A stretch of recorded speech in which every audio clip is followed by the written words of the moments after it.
You know where it says in the Bible, well, Jesus says, God worketh hitherto and I work. It's like we get to be in committed action going forward. We're not sitting around going, okay, God, I guess I'll wait for you to show up and do something. It's like, no, if we are coexistent with God, God made us in his image and likeness, and we are the reflection of God. We are coexistent with God. It's not like God made us and then we're over there doing it by ourselves. We're coexistent with God. God works, we work.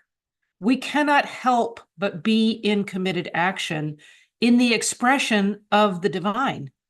That's part of our being. It's like you look at a sailboat, like I used to sail growing up. We used to sail these little widgeons. I used to sail widgeons and sprites. And then, we progressed to other things. But when I was a little kid, I used to be the skipper of my own little boat. And I'd sail in these little widgeons and sprites. And like when you're sailing, if you're not moving forward, you put the tiller back and forth to move the rudder and you don't do anything. I mean, you can scull. Yeah, you can go back and forth really fast and make it go forward.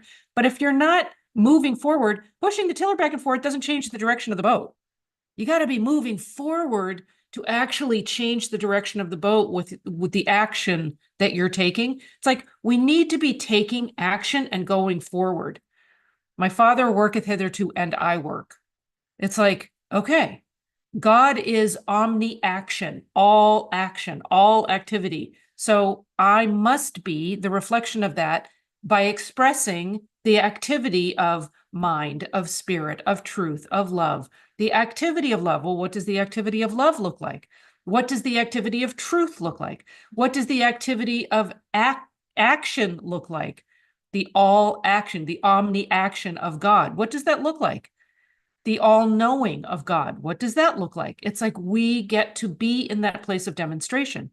So where it talks, there's a line in Science and Health by Mary Baker Eddy, Science and Health with Key to the Scriptures, name of this book, where she says, man and woman as coexistent and eternal with God forever reflect in glorified quality the infinite Father, Mother, God.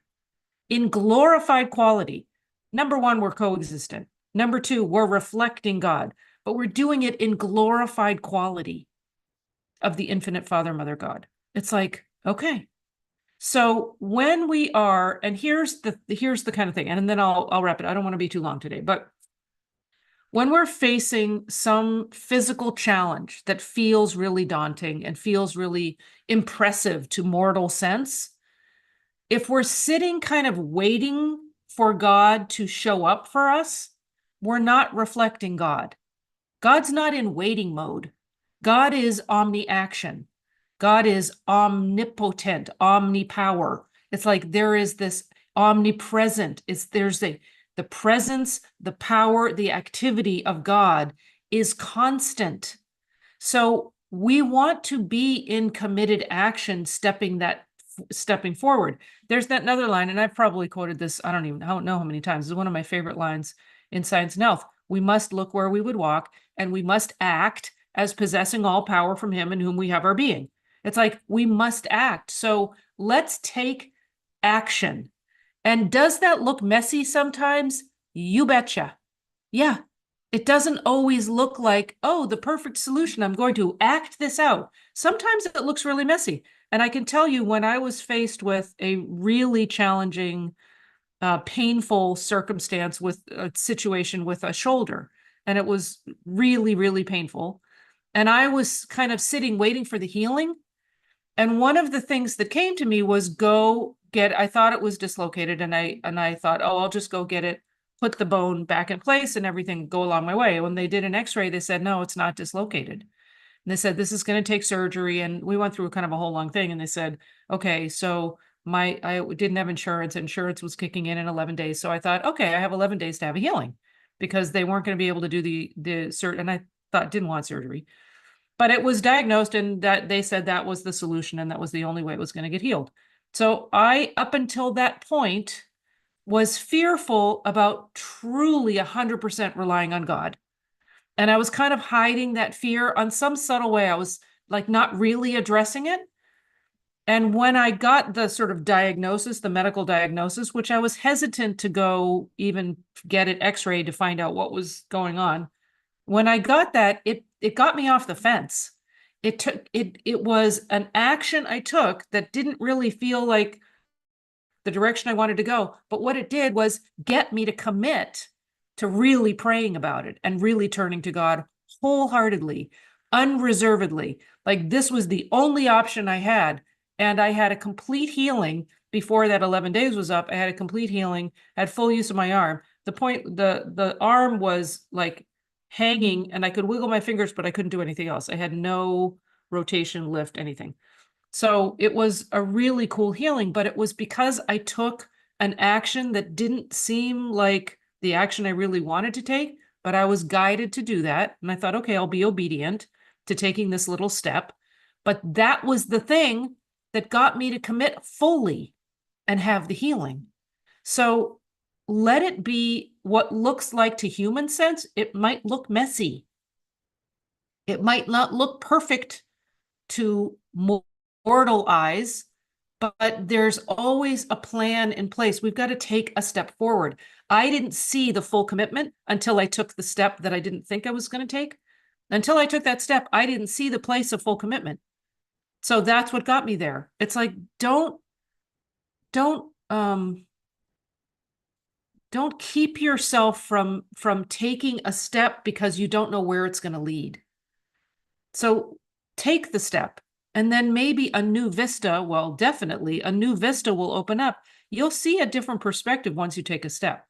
And it may not be a perfect step. That's okay. You're going to be guided perfectly by God. That's the truth. You're always guided perfectly by God.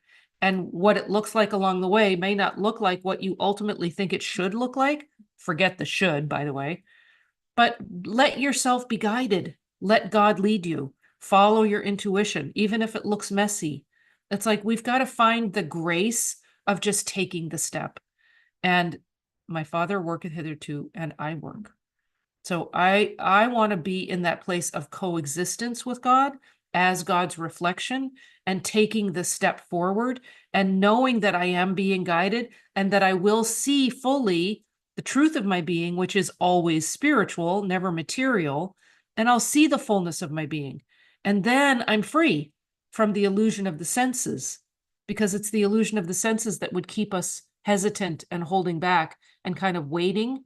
No, stand, like we must look where we must act as possessing all power from him in whom we have our being. If I recognize I'm coexistent with God, I can take a step forward in confidence, even if it looks messy, because I know there's grace around it.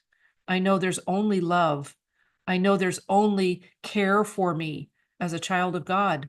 It's like I get to feel that presence of God, feel that presence of love, even if the steps I'm taking don't look like, I don't know, I thought they were going to look. Because once I take the step, I see things more clearly and I see the bigger vista and I see more of the spiritual nature of myself.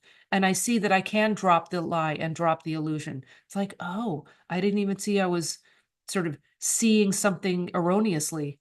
I didn't see the illusion. I saw it as real. It's like when I take the step forward, I go, oh, wait, I see that's an illusion. I don't need to hold on to that anymore. I can take a step forward.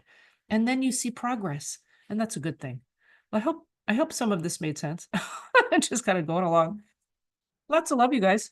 There was something in this that came out. Oh, we were talking about coexistence this morning in Morning Metaphys. So if you haven't signed up for Morning Metaphys or tried it, try it. Go to getfreesupport.com, getfreesupport.com, and just try it for free for a week. See if you like it. And I actually had a thought. I've been doing Morning Metaphys since 2020, January of 2020. So coming up on 5 years.